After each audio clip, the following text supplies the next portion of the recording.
I've been very interested in cross-stitch lately.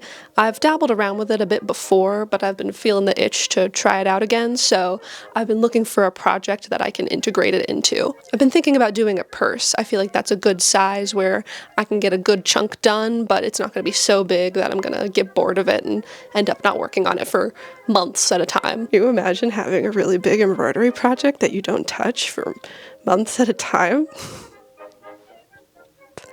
Can you imagine? And of course, cross-stitch has to be done in an embroidery hoop, so I would want whatever I'm working on to fit nicely in one hoop, just for the sake of simplicity. So I was looking at my standard 8-inch diameter embroidery hoop, and I was thinking, yeah, that's pretty good size for a purse.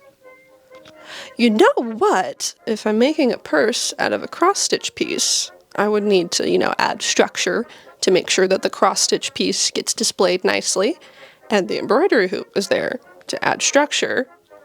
So why not just use the embroidery hoops to make the purse? I could just take 2 embroidery hoops and connect them with a sidewall that has a zipper set into it, and then just add a lining and a strap, and that's a purse. So that's what I'm doing today. Welcome to the video. I have already gone ahead and gathered up all the materials I think I'm going to need, so let's take a quick look at those. So for materials, I have 2 8-inch embroidery hoops. These are just your standard bamboo embroidery hoops. They are pretty cheap at the craft store. Also got some Ida canvas. Ida? Aida? I'm gonna go with Ida. I have no idea. I'll probably just call it canvas for the rest of the video. I got it in black, just to be goth about it. This is a 14 count canvas, so that means in the grid of the weave there are 14 little boxes per inch. Cross-stitch canvas comes in a bunch of different sizes, and so the bigger the count number, the smaller your stitches are. I've also got some embroidery floss. I'm planning on just doing a single color piece. I definitely thought I had more of this color than I did on hand, so there might be a craft store trip at some point in this video, but it's a really pretty dark dusty red color, and I think it's going to look really nice on the black canvas. I've also got a zipper. I'm going to be using some other bag hardware that I have in my stash. I'm thinking just some D-rings and then chain for the strap. And then I've also got 2 different fabric options for the lining. I was initially planning on using this stuff. It's kind of like a black chiffon, but it's pretty sheer, as you can see. And the cross-stitch canvas is also pretty see-through just because it's such an open weave, so I worry that's going to be too lightweight. So the other option is this stuff, which is a knit. It's like a 2-way stretch fabric. It's pretty heavyweight and like pretty sturdy for a knit, so I'm leaning towards this one, but we shall see. And so that just leaves the pattern. I had one in mind when I came up with this project. It was this one that I found on Pinterest a couple of months ago. I think it's very cute. I really like the greyhounds, and they've got all the pretty floral stuff, and I think it's a cat that they're barking at the top. It kind of looks like a monkey, but I think it's supposed to be a cat. Whatever it is, it's a very pretty design and I want to use it, but it's just a random image on Pinterest with no source, so I don't want to use that in a YouTube video. It might be copyrighted, it might be stolen from a pattern designer, so I want to try to figure out where it's from to make sure it's okay for me to use it in this context, and if I can, be able to share the source with you guys. The pin didn't have a link back to the source, unfortunately, but the image is plastered with watermarks for the Antique Pattern Library. So that is good news. Everything on the Antique Pattern Library is in public domain and free to use in whatever context, as long as you have the proper attribution. And I've used the APL before. I'm pretty familiar with it, which was why I was a little nervous. I love the APL. I'm so glad that it exists. They have hundreds, if not thousands, of antique patterns for so many different crafts. They've got like knitting and sewing and crochet and tatting and flower arranging and calligraphy, and everything on there is user submitted. So if you have antique patterns that are in the public domain, you can reach out to them and send them some scans, and they can make them available to everyone to use. This video isn't sponsored by the Antique Pattern Library, I promise. I'm just a fan. But since there is so much stuff there, it's really hard to find one specific pattern with no context about the publisher or the date or even what sort of craft it was meant for.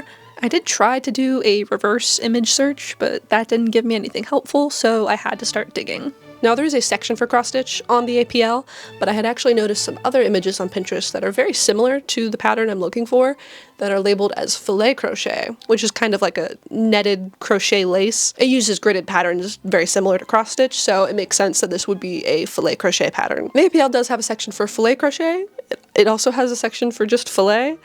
I don't know what the difference is, but I started looking through both sections, didn't find anything helpful, found a bunch of other cool patterns, but that's the opposite of what I need. So I went back to Pinterest to look at those other similar images to try and find any further information, and I found this chart here that does have a source. It comes from a French book of filet crochet patterns from the early 19-teens, I think around 1913, the dates were a little weird. It's from Wolf and Dupeyron's Les Filets Anciens à point de reprise 2.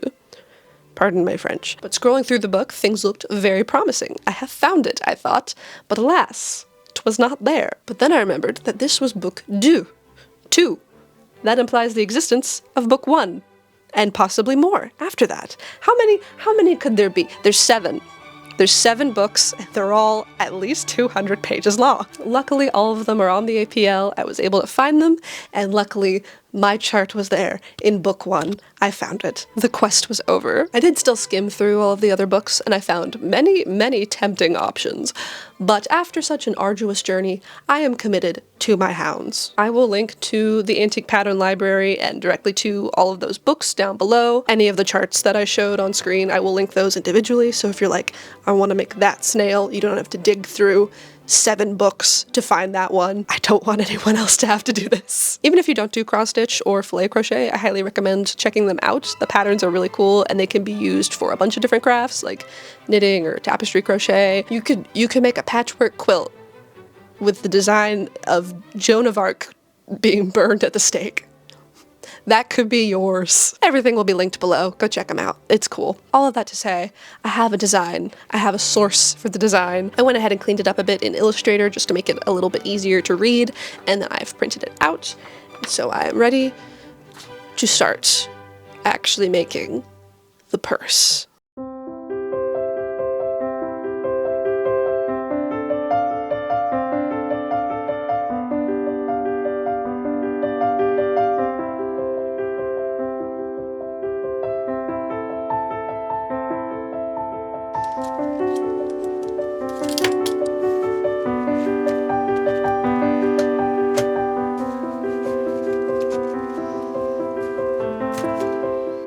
I used a heat erase pen to mark out the center point and the edges of the top left quarter to give me a guide for when I started stitching.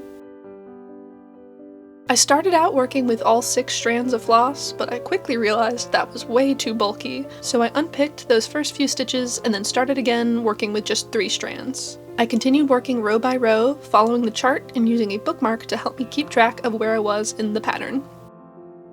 After the first day of stitching, I started to get tired of holding the hoop in one hand and working the needle and thread with the other, so I set up an impromptu embroidery stand by clamping the hoop to one of the knobs on my top-down camera rig. This made stitching much faster, and kept my posture from looking too much like page 77 from Pattern Book 5.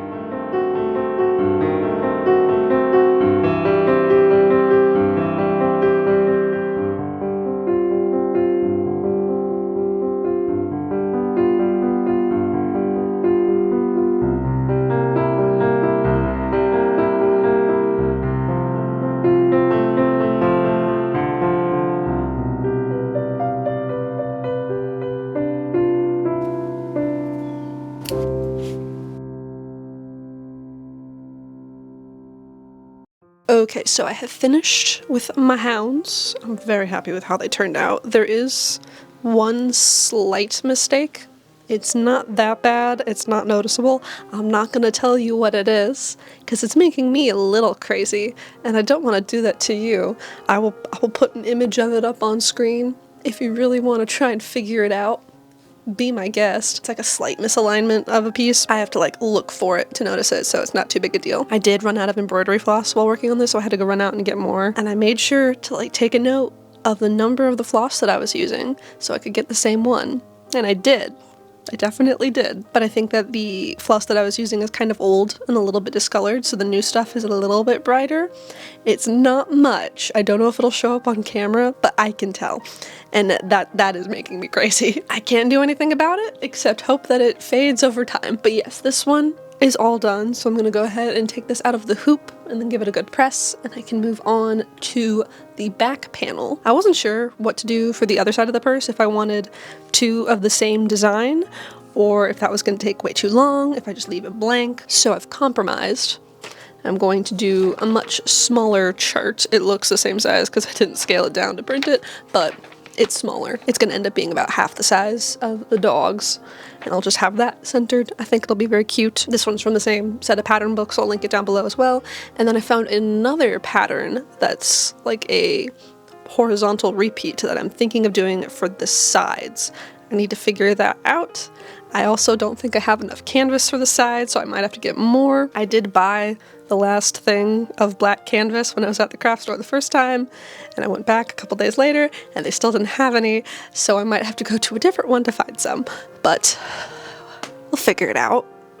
It'll be fine. So I'm going to go ahead and start stitching some flowers. Stitching the back panel was pretty much second verse, same as the first, or second embroidery, same as the preliminary. It's more cross-stitching.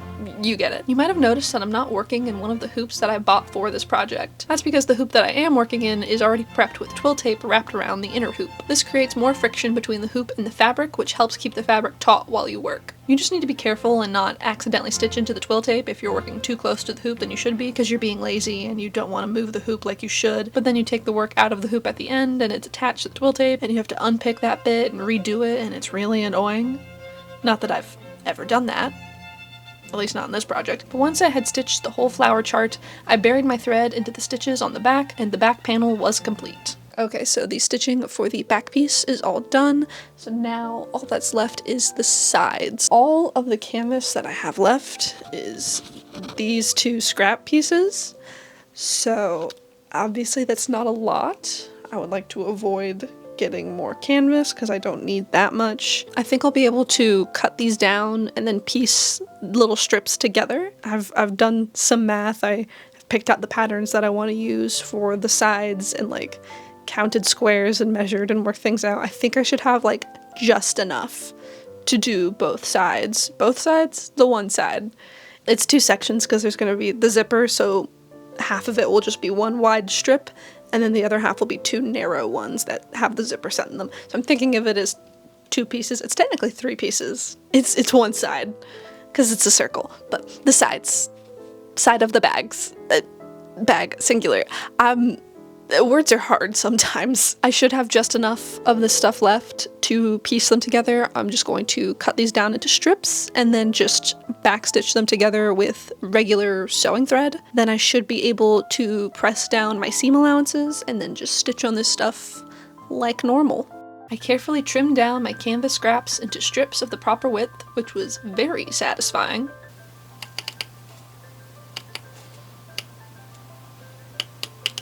Then I stitched them together at the ends by hand using a backstitch for extra strength. I pressed the seam allowances open and just stitched over them as if they were part of the main piece of canvas. I switched to a smaller hoop for the side pieces to try and get better tension, since the narrow strips didn't reach all the way across the width of the hoop. By this point, I was starting to get low on embroidery floss again, but I really didn't want to make a third trip to the craft store, so I had to start using a similar but slightly different shade of red. To make the switch less obvious, I blended the colors together by pulling off 2 strands of my original color and then 1 of the new, then working with them as one. Then I worked with 1 of the old color and 2 of the new, before finally switching to just the new. Honestly, the colors were so close, I probably could have just used the new one straight out, and it wouldn't be that noticeable, especially on camera, but I would know. So I had to make it more complicated, because of who I am as a person. I followed the chart all the way down to the bottom, then jumped up back to the top to repeat the pattern until the lower half of the sides was fully stitched. For the upper part of the sides, I didn't want to have the center of the pattern cut out by the zipper,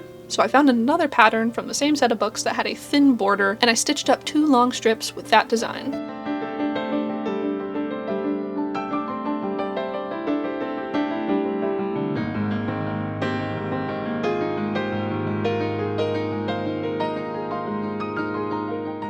The embroidery is all finally done. I don't know why I thought that would be a quick task. It took me a week, but it's all done, and I can finally start working on constructing the bag, which should be simple. At least I thought, but I've realized I have made a bit of a mistake. I did take into account that I'm going to be sewing these pieces together, so they need to have a little seam allowance, so I made sure to include a little extra bit of the cross-stitch canvas when I cut all these pieces out, so that they can be sewn together. I did not take into account the fact that the embroidery hoop is going to be there and sitting on top of some of these pieces. So since I didn't account for that, the hoop is going to be covering up some of the embroidery, which I just spent a week working on, and I don't want it to be covered up. I think I can work around it. I think I can make this work. Instead of sewing them together right sides facing, where both pieces would lose a little bit of fabric to the seam allowance, I'm going to try and sew them so that the round pieces have a seam allowance that folds over, and then the side piece just sits flat on top of that. I hope that makes sense. I don't know if it does. I think it'll work. I think that should work. So that way I don't lose any of the blank fabric on the edges of the side pieces into the seam allowance, and so that can be covered up by the hoop, and that'll be okay. The hoops won't be covering any part of the front and back pieces, and plus those designs don't reach all the way to the edge of the piece anyway, so it's not an issue. Those can have seam allowance. It's just the sides. I think I'm gonna have to do that by hand, or at the very least baste it down by hand and then sew it together by machine, so that'll take longer than expected. Regardless, first I need to assemble all of the side pieces and the zipper together into one piece before I can do any of that. I sewed both thin side pieces to either side of the zipper, then I cut and sewed some short tubes out of the heavier stretch fabric, which I decided to use for the lining. These were looped through some brass rectangle rings that I had in my stash, and then I sandwiched them between the ends of the top side strip and the bottom side strip before sewing both ends together to make a circle. The rectangle rings are where the strap will attach to the bag later on. Then I traced the inner ring of the embroidery hoops that I had bought onto the front and back pieces and added a 1/2 inch of seam allowance. I cut them both out and then folded the seam allowance over. Since this fabric is so stiff and crisp, I was able to do this by hand without an iron. I just had to make some relief cuts into the allowance to get a smooth curve. Then I pinned and basted the back panel to the sides, and I did in fact have to sew it all by hand. There was no way I could get this through my sewing machine. I ended up doing a blanket stitch along the very edge where the two pieces met, and a round of running stitches a little further in on the sides to secure the seam allowance. I repeated the process for the front panel, and even with just the canvas layer assembled, the bag was starting to take shape. I pulled out the basting threads, and then I brushed on some watered down tacky glue onto the raw edges of the side panels to minimize fraying. These will be mostly covered by the hoops, but I wanted to be extra sure. Next, I constructed the lining following the same pattern I used for the canvas layer. Then I attached it to the purse by hand sewing it in place all around the zipper. Now I just needed to add the embroidery hoops. Previously, in between working on the cross stitching, I took the hoops apart, masked off the metal bits, and added some wood stain to warm them up a bit. I used the color Early American to just get a light tint, and then I finished them with a spray-on varnish. By now, the finish had fully cured, so I just attached them the way you would normally put fabric into an embroidery hoop. It took a bit of finagling since I was putting several layers of fabric in, but I got them on without too much trouble. I thought about further securing them, either with glue or hand sewing, but it didn't seem necessary, so I didn't want to bother, and I can always go back and attach them more securely if the clamps alone don't hold. I used pliers to tighten the screws to make sure I had a good grip, but not so tight that I put too much strain on it and broke the hoop. Then I just needed to cut a length of chain for the strap, attach it to the rectangle rings I added earlier, and the bag was done.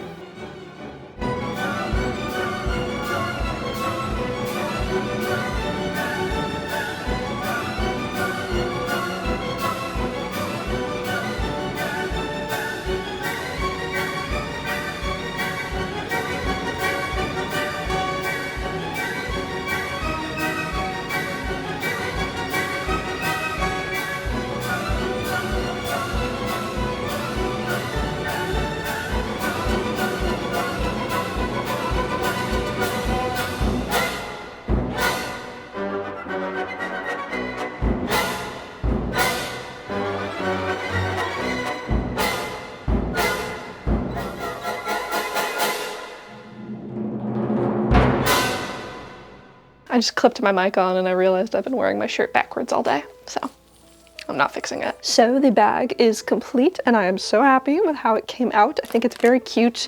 I think all of the different patterns work together really nicely and the colors are cute and I love the hoops. I just really like the hoops. I did attach the little strawberry pincushion that I made a while back for the Chatelaine video, and I attached that to the zipper as like a little bag charm. The colors match so well and it fits in with the sewing embroidery theme. I was having a bit of an issue with the chain and the rectangle rings. I would have preferred to have used D-rings for this, but I didn't have any on hand and I didn't feel like buying more and waiting for an order to come in, so I just used what I had. But the chain kept sliding over into the corner of the rectangle and then the bag would hang weird and it was very annoying. So off camera, I actually went in and got the chain centered on the rectangle ring and then wrapped it really tightly in thread, and then tied that off, and then covered it in tacky glue to like really seal it in. So that really helps keep the bag hanging a bit nicer. I really love all of the designs that I used for this bag. They're so pretty. Like I said, all of the pattern books are going to be linked down below. Go check them out. They're free. They're in public domain. Check out the rest of the Antique Pattern Library. They have so much cool stuff. But that is all that I have for today. So thank you so much for watching this video. Thank you to all of my patrons for supporting me. In particular, I want to thank everyone in the Magnanimous Maelstroms tier: Evelyn, Obinit Kenobi, Trapped in the Midwest, Bear Hardy, and Perfect Primrose. My Patreon will also be linked down below if you are interested in checking that out. Totally understand if you can't, no pressure. I really appreciate all of you just watching the videos and liking and commenting and subscribing if you feel so inclined. That is it. Thank you so much for watching, and I will see you in the next one. Goodbye. Oh, my ankle popped again.